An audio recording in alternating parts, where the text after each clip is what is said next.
we do like to give you some basic background information about Thomas Edison. Now, Edison is someone that we're somewhat familiar with. We hear his name from the time we're in grade school all the way through the end of our own lifetimes, but we don't know a lot about him. He was born on February 11th of 1847 in Milan, Ohio. Lived to the age of 84, which for a gentleman of that generation was a very long lifespan, passing away October 18th of 1931, and that was at his main estate in West Orange, New Jersey. Thomas Edison is the only person who has ever received at least one patent a year for 65 consecutive years. Bit of a workaholic, I would say. That lab is a project that was started, that lab was built when he was at the age of 82. So he was truly working all the way through his death, never stopping. And what makes all of these accomplishments even more impressive than they already are at face value is that he only had 3 months of formal education. That was it, out of all those years. He was a very avid reader, and that's pretty much how he taught himself everything that he knew.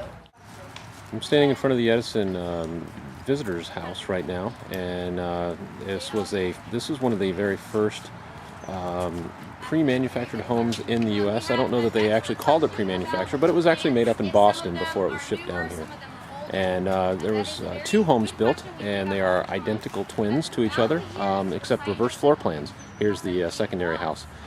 Edison originally owned this house and lived in this house for 3 months out of the year in the winter.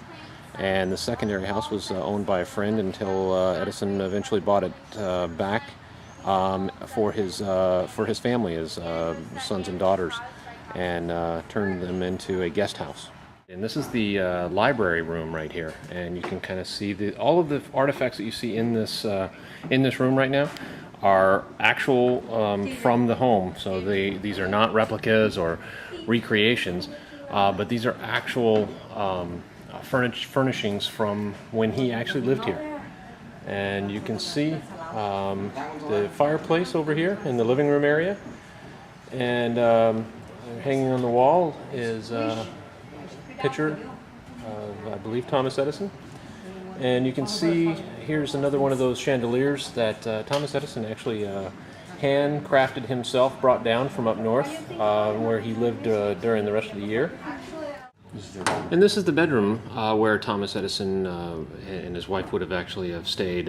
Again, the furnishings here are original furnishings, not replicas or recreations, but this is actually from Thomas Edison. And as you can see over here, they actually slept in separate beds, not uncommon for that time period. A little uncommon today, although, Audrey, you see, we wouldn't be the only ones with separate beds. Hint, hint, hint.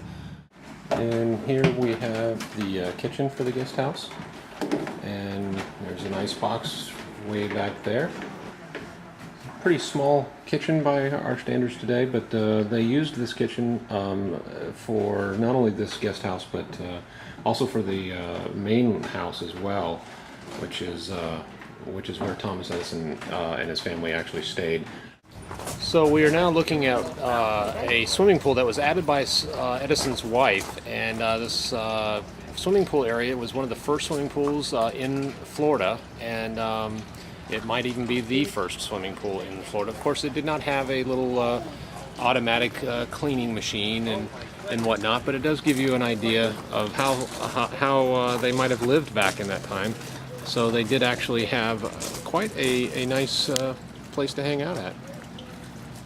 So I'm standing outside the caretaker's house now, and you can see they actually had a 3-car garage.